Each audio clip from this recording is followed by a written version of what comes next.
Hi guys, Jane here, and today are my top 5 things that I don't enjoy about ghostwriting. If you've been following my series, I've been a ghostwriter since 2014. I started, I quit for a while, and I came back in 2016, and I've been doing it ever since then, part-time. I work at ghostwriting about 15 hours a week, and I do have a full-time job as well, and I'm also a mom. So it's a nice little added income, but it's not my full-time gig. I have written a book about ghostwriting. If anybody's interested in learning more about getting started or my story, I will link to that book below. But overall, I really love being a ghostwriter. I wouldn't continue to be one if I didn't. But there are some things that kind of suck about ghostwriting. And the number one of those is clients. I have really great clients overall, but sometimes you just get clients that are really hard to work with. They're not clear about what they need, what you send doesn't work for them, or they want you to do a lot more work than you should have to do for the money that they're paying you. And sometimes clients can just be divas, and you have to really be like, okay, at this point, I know that we're not going to work well together, and I need to get out of this project. That doesn't happen very often. Most of my clients are long-term clients. I adore them. I'm excited to do their orders, but sometimes I have gotten new customers and they just are really, really difficult to work with. And sometimes the working relationship, it's so bad that I have to quit them. So clients are hard. You have to really be patient and understanding to be a ghostwriter. And sometimes you have to know when to let go, because you don't want your job to suck, and you're not going to be able to do good work that the person appreciates if you feel underpaid or undervalued, or if they're not communicating. I mentioned in a previous video a situation I had like this, where a client had given me an outline, and based on the content of the outline, I was figuring it was probably a PG-13 rating. And it was actually, they were intending something closer to a G rating. And so I delivered what I thought was some of my best work. There was girls out to dinner talking about guys, and it was a little crude, but nothing explicit. I mean, there was nothing explicit in this story, but they ended up reporting me for violating terms of service because of the adult content. And this adult content, mind you, is just conversation over dinner about attractive men and about what they look for, some of their fantasies, that kind of stuff. So again, I was rating PG-13, they were wanting G. Based on the outline they'd sent, there was just miscommunication. So clients can be rough, and sometimes that sucks. I do have notes. I'm sorry. Just easier with notes today. Number 2, sometimes you have to write stuff you really don't like. And again, this was more when I started and not so much the case now. But every now and then, you're going to get a client who wants you to write something that you just don't like. It's either not your genre, or maybe there's something in the story that really just rubs you the wrong way. I'm not going to give examples because I don't want to violate any customer privileges. The last story was, that I gave was pretty broad, but, I've had customers occasionally want stuff that is outside of what I'm comfortable writing, and I have to go to them and say, I'm sorry, but that's not something I can write. I've also had clients who I will write something for them, but it's really a drag as I'm writing it. I'm not enjoying it. I'm not liking it. Sometimes I'm even offended by it.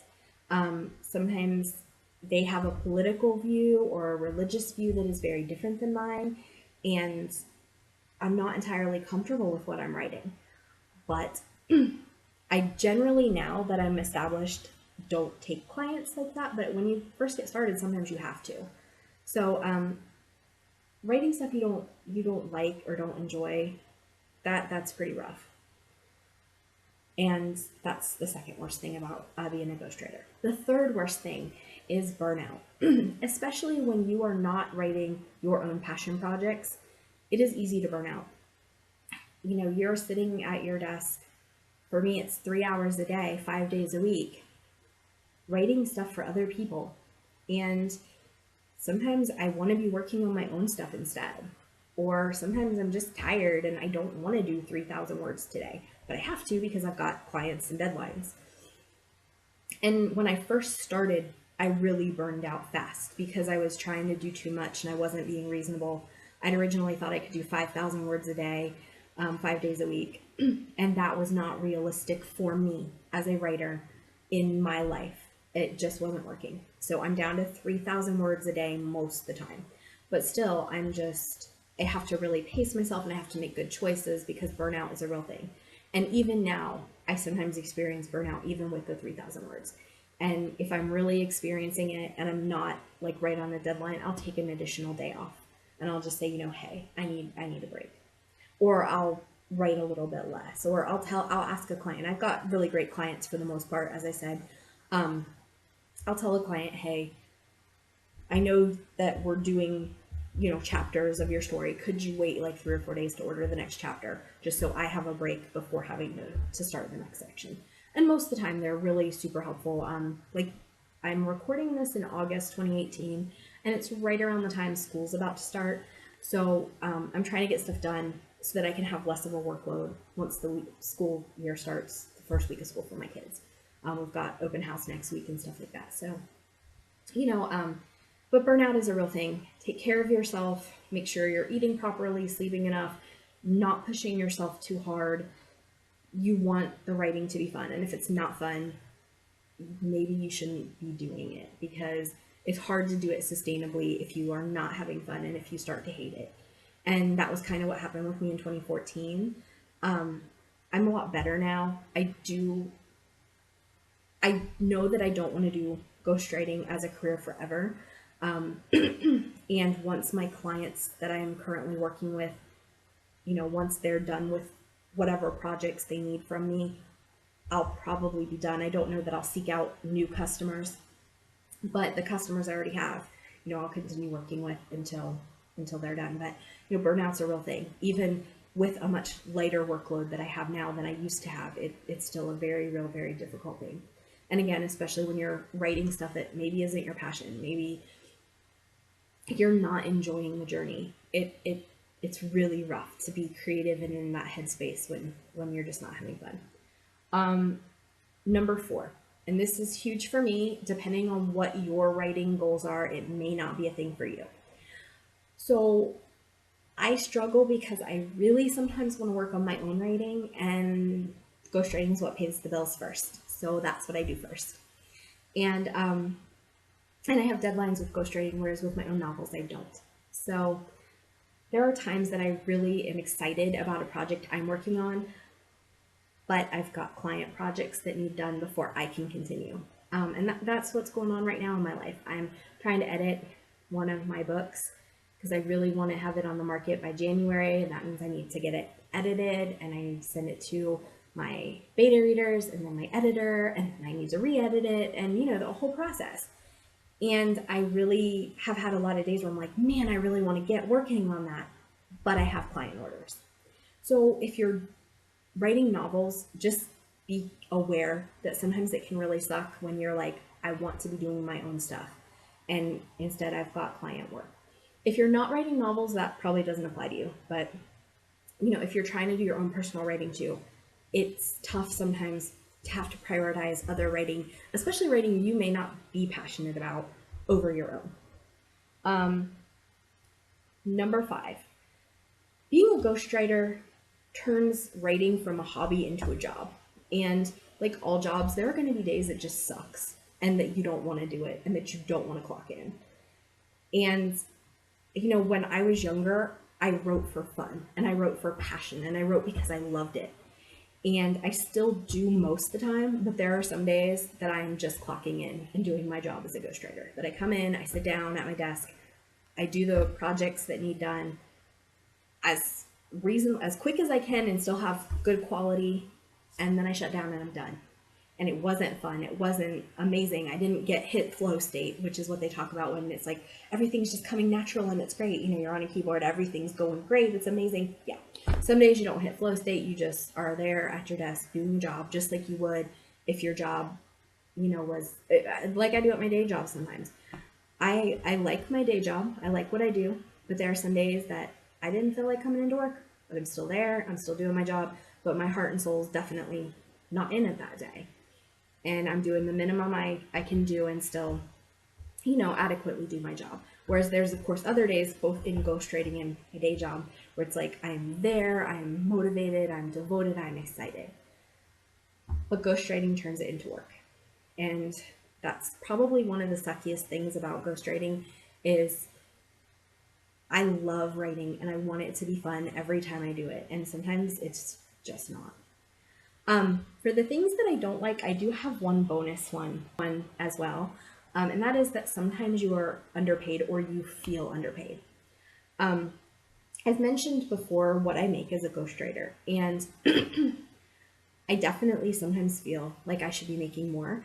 I probably could if I was willing to put in more effort to finding a different marketplace. I make about a penny a word, and if I sell through Fiverr, they take 20% of it. So I make about $8 an hour on my ghostwriting. Now I have some great clients who tip me or who pay a little bit extra for the research time stuff. And that's the other thing. If you're doing a lot of research for a project and you're not having them pay for your research, it can be even less than $8 an hour. And that can really suck sometimes. When I first started out, I was working for $4 an hour, and that really wasn't worth it to me. And sometimes when you first start ghostwriting, you kind of have to do that to build up a clientele.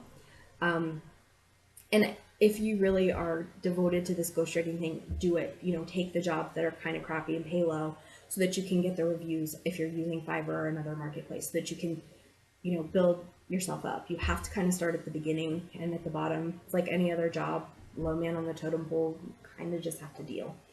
But there are days you're going to feel underpaid. There are days that you are going to hit flow state. You are going to create a brilliant masterpiece and hand it in and get the rate that you agreed on, even though it's your best work. There are days that, you know, you may have to do research. I was working on a project last night that took a bit of research, and this particular client, I don't charge for research because it's not a lot, but it was probably about 10 minutes of research, and that wasn't a big deal, but that was 10 minutes I wasn't creating words, and 10 minutes I don't technically get paid for. So that can be pretty rough. The pay in ghostwriting can be good, but it's not always, and especially if you're starting out, and especially if you're on Fiverr, you know, you're not going to be making amazing amounts of money. And there are days that it's kind of demotivating because you're like, I'm doing this for money and the money's just not happening. So this, I believe, is my last video on ghostwriting. I'm going to be moving on to some other topics soon, but I hope you've enjoyed it. If you have any questions for me about ghostwriting, feel free to leave it in the comments below. I also have a book out on ghostwriting. You know, you can check that out if you'd like more information. If you've enjoyed this video, please hit like. If you want more content like this, please hit subscribe. I'll see you next time, guys. Bye.